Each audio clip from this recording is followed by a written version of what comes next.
Hey there, this is Jen and Tara of Go Full Amazon. Thank you for joining us on our journey today.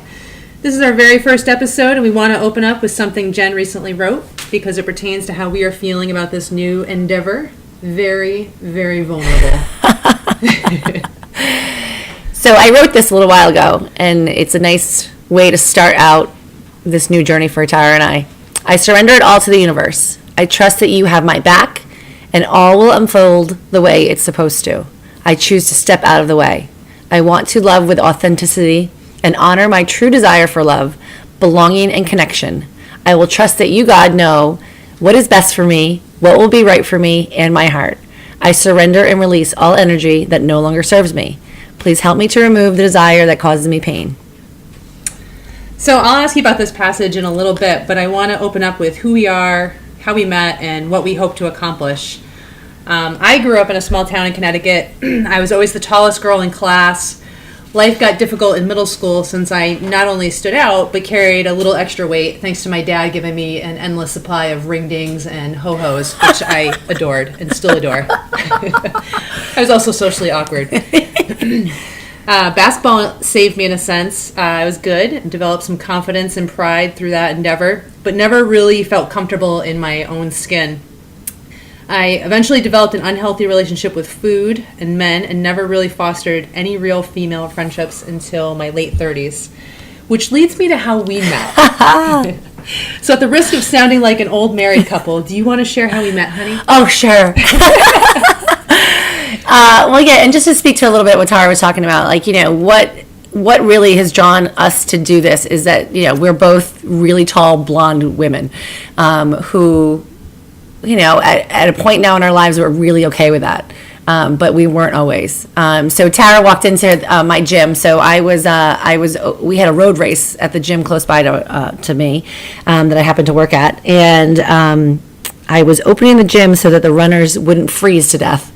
And in walked Tara and her husband, and it was an instant connection. I don't know if it was because we're both 6 feet tall, because we're blonde, but she was in a place in her life where she wanted to get fit, and I happened to be pretty fit at the time, and still am. And it kind of just happens, and what I have found is that and what I believe is that people are put into your life exactly when they're supposed to come into your life. Oh, absolutely. I mean, I remember when I walked into the gym, actually it wasn't even that day at the Muse, it was my first week at Manic.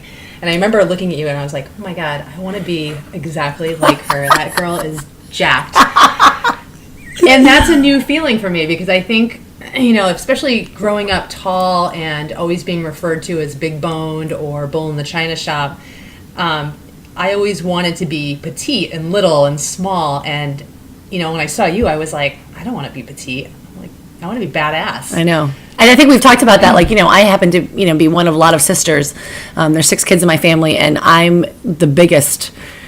considered the biggest one in my family. And I know having my sisters that were older than me but smaller than me, and we've talked about this, that I was always afraid to fight back with them, or because I didn't want to hurt them because I was so much bigger than they were, and I think we've talked about it now. Even at work, we're both in the healthcare arena. There's some people that come into my life, and I even get intimidated by some of the patients I work with because they're so tiny that I could literally pick them up and put them in my pocket and walk around with them. Actually, it's funny because sometimes, my husband, if I'm picking up something at house, he'll just walk around and go, Tara, smash, the Hulk. And I actually used to be offended, but now I'm kind of yeah. Yeah, that's true. We found our calling. I will smash you. So it's funny. So you and I have shared a lot of conversations over coffee, and I actually don't think I know your whole story. So where did you grow up? And you started telling me about similar experiences of not fitting in. Yeah. But you've always, to me, have been, as far as I've known you, pretty popular and well liked. Yeah, I would say that. I mean, I was lucky enough. I grew up in a really small town here in Rhode Island. I come from a really big family. We're definitely a Brady Bunch family. So, there was a divorce in my family, and then I was lucky enough to be able to, be raised by just great parents. Again, lots of siblings.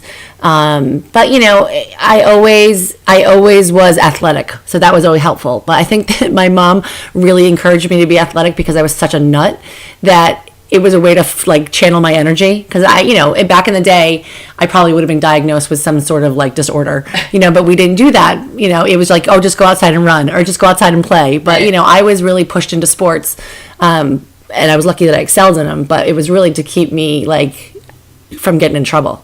Yeah. Is really it. But and I was popular. I was lucky enough to to kind of to fit in, but there was always a piece of me that even with that, I always felt a little off. Like I always felt like I didn't fit in quite well, and it wasn't because I was like the tallest one in my school. Yeah. When we were junior high dances, like the guys like were up to my boobs, like all that stuff that always made me feel like a little off. My thighs were always a little bit bigger. I developed faster. And I was always the tall one. I always was. Yeah. Big hands, and like I had these big hands that like they always made fun of my like big hands, which I think they're pretty. They are pretty. No, not so much like mine with my wilted nail polish. Yeah, we'll take care of that later. Hot mess. I was actually just thinking about that, like what you were just saying about like the girl with the big hands and everything, because my dad's 6'4", and so he's a big guy, and he was telling me the story about how when he was in high school, this girl like asked him to dance, and she was a big Amazon girl, and he was kind of like, no thank you, and she was like kind of grabbed him, was like, we're dancing. Yeah, I think there's a Seinfeld episode about the girl with the man hands. I think so now we put those to good use, and I think that's, I think that if we talk about why, if we're moving on to like why you and I are such a good like fit, it's funny because I think that what I have found and what has grown in our relationship, as friends, is that you are fierce in areas that I'm not fierce in. Like, what I mean? Like, you are strong and motivated in areas that like I want to be strong and motivated in, Oh, like what?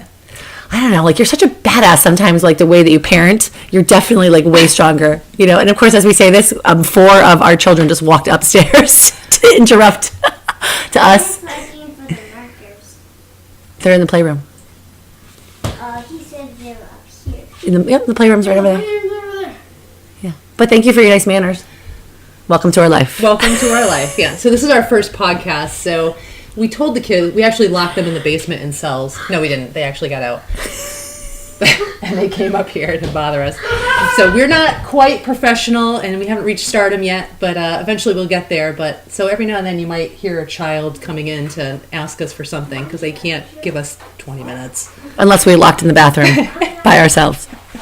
Yeah, but, when I was thinking about, like, talking and talking about ourselves, and, like, I mean, your incredible work ethic, and I hope that, like, down the road, our journeys will be able to be a little bit more exposed, like, how you've come to who you are as in your career. Both of us have worked hard to change careers kind of mid-flight, and at different circumstances, as single moms and little kids, and now we are, where we are in our careers. And I think that, like, that's the stuff that I love. But also, too, like, when we talk, like, you just have an aura about you where you're like, almost where you're like, I don't give a fuck. And I don't have that. Of course, I make fun of you and tell you have a black heart, because I have this big, giant, squishy, pink, nauseatingly, like, sucker-filled heart, and you have I don't fucking care. And I think that is, like, attractive to me, because I would like a little bit of that. It's taken a while, and it's fine. I just wrote, like, my own story for myself, because I'm working on building my own business, and I was trying to come up with, like, a branding name and a logo and stuff. And so I spent this last week on vacation, like, writing down my whole story to figure out, like, where I've come from. And it's funny that you say that I'm fierce, because, I mean, I took a beating in middle school and high school, and I hate confrontation even to this day. Like, at work, like, if a patient needs me to stand up for him, I don't have a problem standing up for him. Or if someone's, like, bothering my friends, I am all on it like a crazy chihuahua. Well, you'd be bigger than a chihuahua. Bigger than a chihuahua.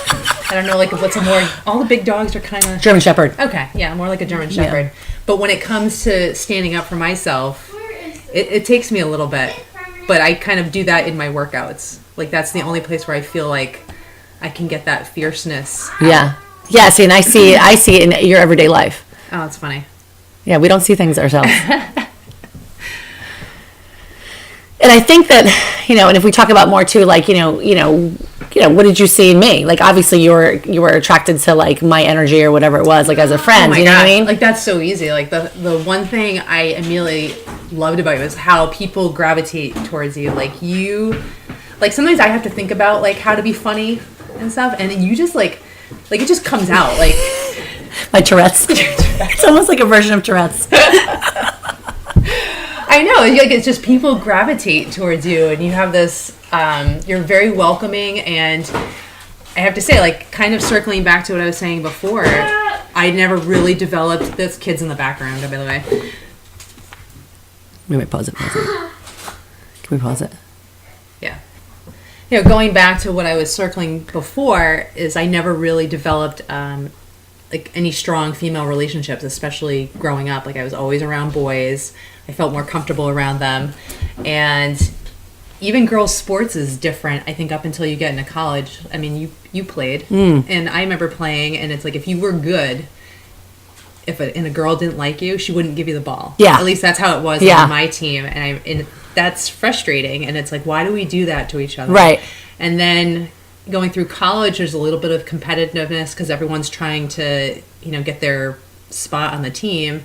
And then meeting you, you're competitive, but you're also like, you're welcoming, and it's like, join my team and become me. Become one of my team. Come pick things up and throw them down. It's a good competition. It's like you wanting to better me and me wanting to better you, and in different ways. And so that's what I'm liking about like these female friendships, and especially the one I've developed with you. Yeah, and it's funny because I think about that, and I've developed that. That's not my first response, and that's not my first nature, and so it's come with that over time because I'm fiercely competitive, little jealous, like, you know what I mean? I hung out with guys a lot, I was always that like girl that always had the guy friends, but I always had some fierce girlfriends. I have to say, like, my best friend Bethany, and we've been best friends since third grade, and so I've always had like that one or two like really strong like girlfriend relationships. But I learned that from my mom. Like, my mom's that way, my grandmother was that way, so we come from that kind of like lineage of fierce athletic women with these really strong female friendships, and like, thank God for it. But but it's been funny because I'm glad that's now coming outwardly, because inwardly, I was always like, oh, I'm so competitive, like I'm so obnoxious, because there is that side of me where I am super competitive. No, I don't see that in you. I know, I see the competitiveness. I don't see obnoxious though. I think you're funny as hell. Oh, well, thank you. I know. My competitive drives myself crazy. Like, I drive myself crazy in my competitiveness, Oh yeah. So you get that, and then I'm like a little bit like Rain Man with reps. I must finish the reps. And I can't count the reps, so that's great. So I kind of want to circle back to that passage you wrote. Why did you write it? Oh, God. All right. So, first, I think we should talk about, why we want to do this, Yeah, you're right. Because I think that, like, that passage can kind of just talk about a little bit, like, where I was at, at that time. But I think that, like, if we talk about, like, why we want to do this, because it's like, okay, we're really, like, in our minds, we're these awesome people. Yeah. But we really live in a small town.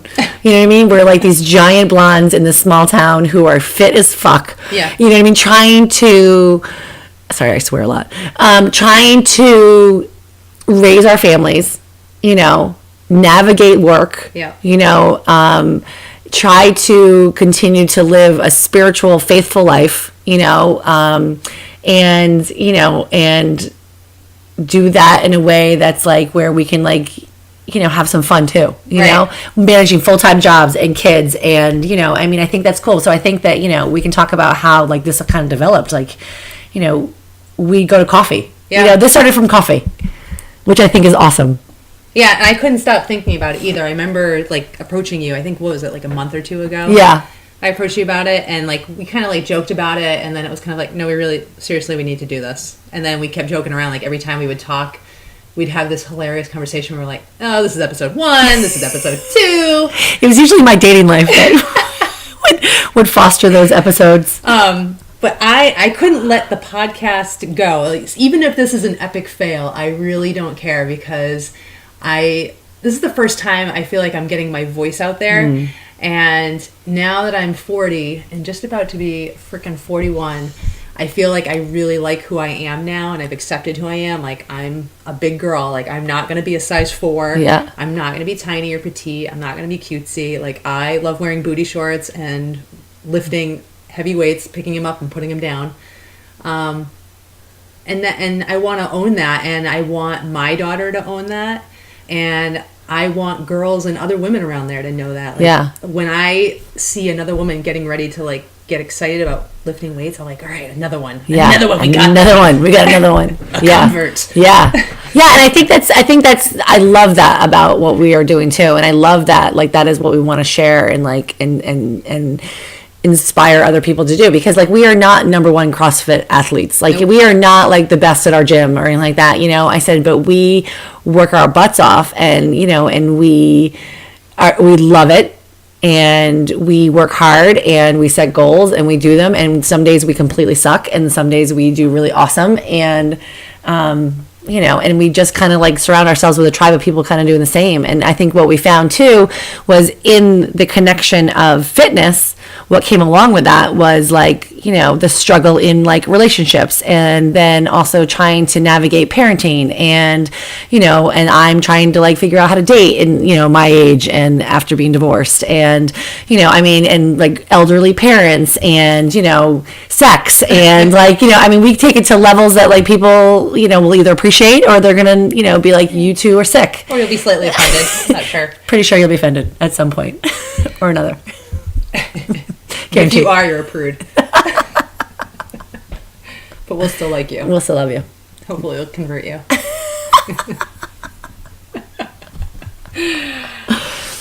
So, back to the quote. I think if we talk about that quote. So, I have been on a journey. Oh God, how many years has this been now? So, I've been on a journey for probably about 3 or 4 years, I'd say, that I've been on this journey of like self-discovery a little bit more, you know. And I feel like I don't think I'm ever off that train. Like I feel like I'm always on that like development train, and always looking for something like different and new and something to work on, because I think that's kind of how we evolve. Like if I was still doing the same stuff at 20 where I am today, like my life would be a complete shit's nest. If I was married to the guy that I was married to, you know, 20 years ago, well, 15 years ago, like my life would be completely different. So I feel like, you know, what I know about life is that it's always evolving, it's always changing. So you kind of have to be someone who does that. So I started on this like vulnerability like kick, you know, and as outwardly as my personality is, you know, I'm still a little introverted, and I get a little vulnerable. I can go and teach a class with like 25 people in it, and I can like, you know, talk to a million people in a room at a party, but like really like I'm a little more introverted and a little more shy than people would ever imagine. Yeah. And so that vulnerability piece, I have found that, especially if I were pertaining to my dating life, because this is really, that passage was a lot about my dating life, Yeah. is that I'm really good about being vulnerable with my girlfriends. Like I have no problem like sharing my messy, getting down and dirty into like what's going on in my life, and like the good, the bad, the ugly, you know, crying, like whatever it is that I need to do to like get onto the other side of whatever I'm going through with my girlfriends. But I have a hard time doing that with men. Yeah. I have a really hard time. Like, and whether that's because I'm fiercely independent, but then want someone to like be with me, you know. So I live in this like yin yang kind of like part of my life that is specific to relationships. That is like where I struggle. And Yeah. so that's like, you know, so doing something like this where I put myself out there with the vulnerability part and expose myself like this, I'm hoping will help kind of change that a little bit. I've been working really hard on like being vulnerable because it's scary. Like I'm divorced, you know, and that was a really hard thing for me to go through, you know. Yeah. And I don't like to ever think that, like, I don't ever like my past to like hold me to like what I am today, because I'm really good about like honoring that and moving on it, and being aware of like what that was for me, and really the blessing on the other side of it. Like, Yeah. I'm full on aware of the blessing on the other side of that. Yeah. But it doesn't mean that there's not some residual like shit that just kicks up. Oh, absolutely. You know? I mean, I got divorced in 2008, and I can totally relate to that in terms of, you know, you always go back and you wonder, like, did this, for me at least, did this cause like my kids any damage? Did I really give it my all? Was it me? Was it him? Was it us? And it's funny now that I'm older and I hope wiser. I look back and we're both good people, and we're really good friends right now. And it just, I think we didn't learn how to talk to each other, and we didn't realize, I guess I have to say it in a different way. So I just read a book called The 5 Love Languages. Oh yeah. I guess I love that book. At that time we didn't speak the same language, and we never Well, bothered. most people trying to don't. learn. Yeah. Well, and that's the thing I think about that book is that everybody has their own, but they won't be the same. Right. Yeah. And you have to know which one's yours, and like your partner, you have to figure out which your partner's is. Right. Yeah. I love that. So what did you come up with in that book? Oh, I'm an acts of service person. Oh, you are, huh? Yeah. Oh. I like it when the dishes are done and the floor's clean. Yeah, I like that. It's like those old there's like a book called Porn for Women where Oh, it yeah. shows like the sexy man like cleaning the kitchen. That's totally like that does it. Yeah, I would be totally into the Mr. Clean Man. Yeah. The bald head. I love a bald man. The bald head. You I know can do what I mean? without the earring though. Yeah, the earring's a little too much. But the rest of it, I would totally. I think there's a commercial out now where, like, you know what I mean, the women are on the table and they're like, "Ooh," you know, with the Mr. Clean Man. Yeah, that would be me. But in terms of being vulnerable and open, yeah, I don't have a problem opening up to my girlfriends, and I probably did have a problem opening up to guys initially, or maybe I shared too much and scared some people off. I don't know. Yeah, maybe. Now I'm just like an open book. Yeah. Like I usually just throw all my shit out there. I and know. I'm like, all right, you either like it or you don't like it. I know, and that's what I love about you. I do. I love that you're like that. And I'm always like, oh my God, she's so good about that. And I'm like, oh, you know, I don't know. I know. Well, actually, we were just talking about this the other day because my husband was like, he's like, sometimes you need to learn how to turn your filter off, because I'll just ask people the most uncomfortable questions. Like, for example, like if someone's like, you know, gone through a hard divorce, I'm like, what was that like for you? What was the most darkest moment? And then like he's looking at me like, shut up. He's like, easy, Dr. Phil. Yeah. Take it down a notch. And I'm like, oh yeah, it's none of my business. But I feel like it should be. But I think you come from a place. So here, but here's the difference. It's like you don't do that in a manipulative kind of way to be like nosy or to get. It's more like you want to know the struggle. Like I think that's what you know what I mean. Yeah. I think both of us like that. Like I like when people talk about the struggle. Yeah. Like I like when people talk about like the messy things that are real in their life. Like I am so not like let's talk about superficial bullshit and like spend our time like that. Like I'm like I want to know like yeah, was it awful for you and how did you get through Yeah. it? Yeah, in a way that's like sympathetic and empathetic and with like love. Well, not, oh my God, tell me about it. Like it was awful. Like you're Right. like looking from like TMZ, like It's radio. not false, it's sincere, because I think, and I think we've talked about this before, like when you talk about those things with other people, you realize that everybody is on the same struggle bus. Yes. Like in some form, and it may not be the same story, but it's the same theme Yes. that comes up. Like we all have our sorrows and our triumphs and our shameful things in the past and stuff. And I think we become more human Yeah. when we share those things. So Totally. that, I mean, for me, that's like what makes it more interesting to me. Yeah. And it's kind of funny that we're talking about this now, because we just went to church last week. Oh, I went to your God. church for the first time. We and It did. was all about sincere relationships and stuff. So I know. There you go. That was such a cool thing to do. And, you know, and it's funny because I think that even faith, like, you know, so I definitely have a very huge faith. But I'm not one to like throw it into people's faces, or I'm not one to like, you know, I don't post it on Instagram and I don't like, you know, I mean, just Right. because I keep that because it's mine. Right. Like I really feel like that's mine and it's mine to have as I want it. And when I invited you to my church, well, first of all, it's really cool because like my pastor is also like a CrossFit guy. So like I get to throw down with him on a Saturday, like throw down with him on a Saturday, and then I get to pray with him on Sundays. It's like the coolest thing probably ever, you know? So, you know, and it was funny because I'm always struggling a little bit in the, I need to change that script, but I'm always trying to learn more in like my relationships. I'm always trying to be better in my relationships, and you know, not necessarily with my girlfriends, but definitely with men, because I know that like that's what I want, and I will have it again. Yeah. I haven't gotten there yet, and I know it will happen. I really have this huge belief that will happen. I'm not really too concerned, but.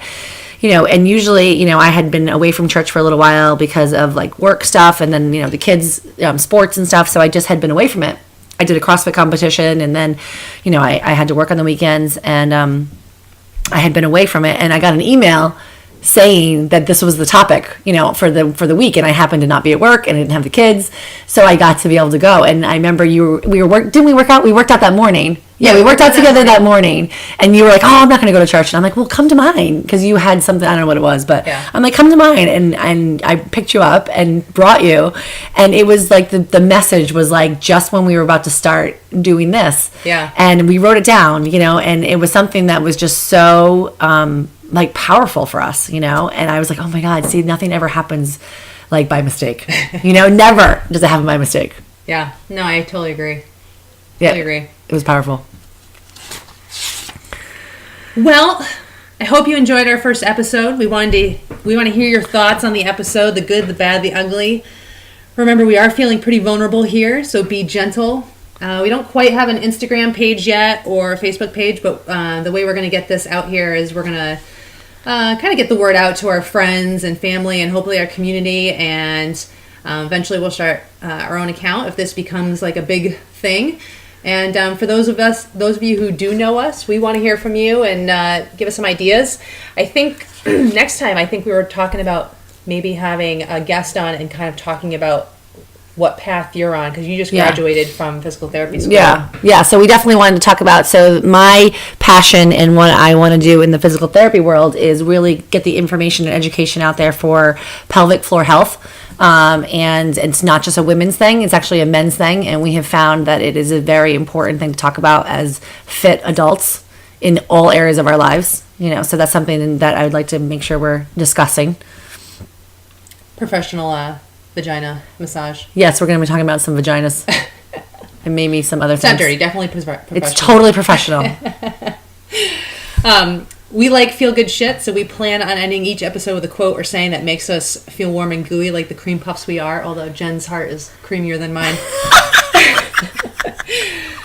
So we were just talking about that whole church and the sermon and everything, so we're just going to end on that quote. So Jen, why don't you take it away? All right. Because God has done something so deeply for us, we should not live and love shallowly. Peace out.